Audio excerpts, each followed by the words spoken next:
Hey everyone, have you been in a conversation with a friend that made you rethink a big decision? And seriously, rethink a big decision. That just happened to me. My name is Stanley, and for 13 years I've been helping real estate investors like yourself strategize their real estate journey to ensure a better retirement and inheritance for their loved ones. Let's see what the question is. Well, what was the question that actually compelled me to do this video? He lives in a 5-room flat and he was thinking to upgrade to a 3-room condominium and was asking me, "Hey Stanley, is this a right time to sell and to buy?" Well, before we even continue, I would like to draw 3 possible outcomes.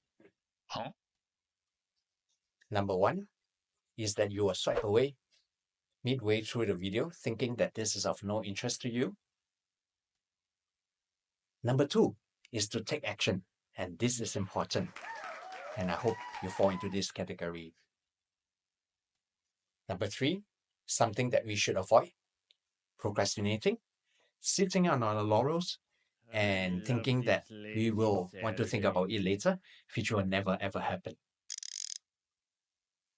Yes, and why should we sell now?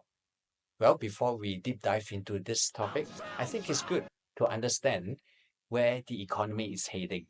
Do you have any idea where it is going to? Well, your guess is as good as mine. However, according to a UOB chief analyst, he has done this research for his private banking clients on economies around the world, including Singapore. He has done over 100 over charts. However, I picked one particularly which I'm very interested in. And from here, you can actually see where we are currently standing. And it is true that we are heading to a plausible recession. The question is just a matter of time. To further support the claim, have you thought about why the government has been giving so much money, or will rather be giving so much money in this budget 2024? Well, some would say that it's because of the upcoming election. However, I beg to differ. Let's take a step back and think about it. Even though they do not give this amount of money, do you think they will still lose the election? I think it's something to actually ponder about. Meanwhile, I would like to share a video on the National Reserve. Let's take a look at it. Of a run of exceptionally good years, better than our predictions, would there be the possibility of putting back some of what we drew down from the reserves during COVID? Hypothetically speaking, if there is indeed such a bumper year, maybe it will happen, but we will consider it. But in reality, if you look at the facts and if you look at what's going to happen, this will not happen. I think we just have to be realistic. Those days of structural surpluses are over. Well, quote and unquote, looking at the facts and figures and where we are heading. So I think that clearly adds on to a support on what the UOB analysis have actually drafted out. If a possible recession were to really come in, what do you think the property prices would be? Do you think it will be going up or down?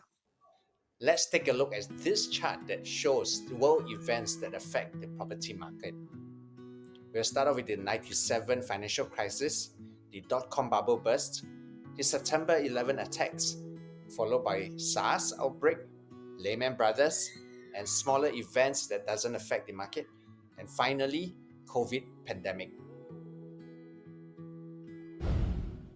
Through history, we are able to tell that certain world events do have a negative impact on the real estate industry, as shown in this chart. And this is why you have to sell now. And well, since my friend is actually asking about selling his HDB, I'll share with you something. This is the HDB resale chart. I would like you to understand that after every peak, is inevitable for a downturn. This can be caused by economy, world events, or government intervention. Importantly, you need to pay attention to the recovery period. During this 27-year span, government came in with aggressive cooling measures, and that is after Lehman Brothers. That actually brought HDB prices to a standstill for 8 years before it starts recovering. I can't predict where the HDB prices will be like moving forward. However, don't you think looking at historical data, it's a huge risk to take? To wait 5 years, 9 years, or even 11 years to sell your HDB at the same price or only at a slightly higher price?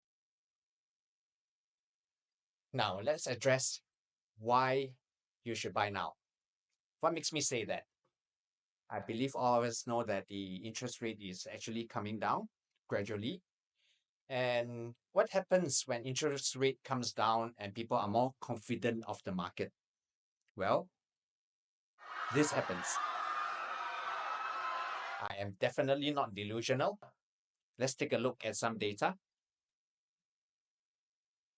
I would like to draw your attention to the pink and the black line. These are the interest rate line. And of course, the dark blue line, that is the property price index. Now you can see that during the GFC, which is the Great Financial Crisis, when the interest rate drops, there's a surge of property buyers and property prices actually increased 86%. Now moving forward to the COVID period, interest rate dropped again, and that created a surge of property prices up to 54%. Imagine if you have bought when everyone is fearful, you would have made a decent profit. I want you to imagine, which scenario would you rather be in, the left or the right? On the left, Lantoria, we are currently marketing various numbers of units to choose from. And on the right, Pasir Ris 8. And if you can remember, on the launch date, 85 to 90% was sold within 1 day. And guess what? On the balloting day itself, if you can't choose the unit or you can't make up your mind, you're being forced to stand at the naughty corner and take your time to decide. But you'll see people rushing by you to select the unit. And importantly, developers themselves are taking this opportunity to increase the price. And data has shown for Pasir Ris 8 itself, within just 1 day, developer increased price by $940 per square feet. And that's just 1 day. I think this is a situation where we all can avoid. Thanks for watching, and I'll see you soon.